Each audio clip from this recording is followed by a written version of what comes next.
Реконструкција на туристички објект во Битолскиот регион. Бугарски ловни традиции од времето на цар Самуил до денес. Ова е називот на проектот што го реализира собственикот на ловечкиот дом во ресенското село Евла, за негово доопремување како ресторан. На таблата пред објектот пишува дека проектот се реализира со бугарска помош за развој од Министерството за надворешни работи преку Генералниот конзулат на Бугарија во Македонија. Во Евла, каде пред 10 дена низ медиумите проструи веста дека се врши притисок за бугаризација на жителите, вечерва на гости ќе дојде потпредседателката на Бугарија Илијана Јотова. Собствениците се подготвуваа за настанот, но не сакаа да дадат изјава за проектот и неговото финансирање. Овде во ресенското село Евла ништо не наговестува дека за неколку часа на гости ќе пристигне висок гостин од Бугарија. Малкутемина жители кои ги сретнавме не сакаа да коментираат дали имаат притисоци да извадат бугарски пасоши. Дел од жителите со кои разговаравме велат слушнале дека има притисоци за да аплицираат за бугарски пасош, но никој не потврдува дека тоа нему му се случило. Не само слушнав гласини. Слушнав гласини. Дека наводно се вршила бугаризација. Лично, мене, никој не ми имат понудено такво нешто. Али, значи, лично, ни мене, ни на мојата фамилија, притисок, не ни може некој да ни изврши. Значи, јас се осеќам како македонец и македонец ке останам. Никој не ни има терано. Не, никој не. Не има терано, никој. Не.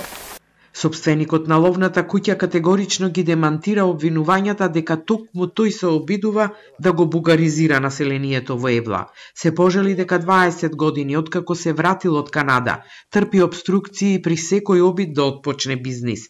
Се подготвуваше за гостите вечерва, но вели не знае оти бугарската потпредседателка Јотова ќе биде во неговиот ресторан.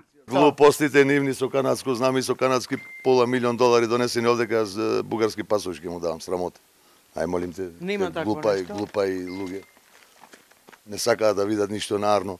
Посетата на Јотова на Битола токму денес, на денот на ослободувањето на градот, предизвика силни реакции во јавноста. Од Сојузот на борци ова го доживуваат како провокација, затоа што Јотова не се приклучува на програмата за одбележување на 4 ноември, туку има своја агенда. Апсолутно чиста провокација, ништо друго. Веројатно нејзиниот протокол сепак е подпредседател знаел дека доаѓа во Битола, дека во Битола има и друга бугарска делегација од Плевен, која што положи цвеќе на нашите споменици, коректно, убаво, достоинствено, а таа од друга страна, за разлика од Плевен, таа си прави своја некоја програма. Лидерот на опозицијата Христијан Мицковски вели дека не верува дека посетата на Јотова е провокација.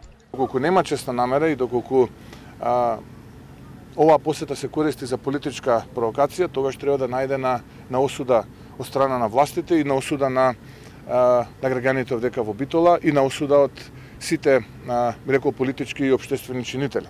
Но јас сум уверен дека и се надевам дека сепак посетата е од приватен карактер, како што вие рековте, и е со добра намера, а не е со намера да се провоцира.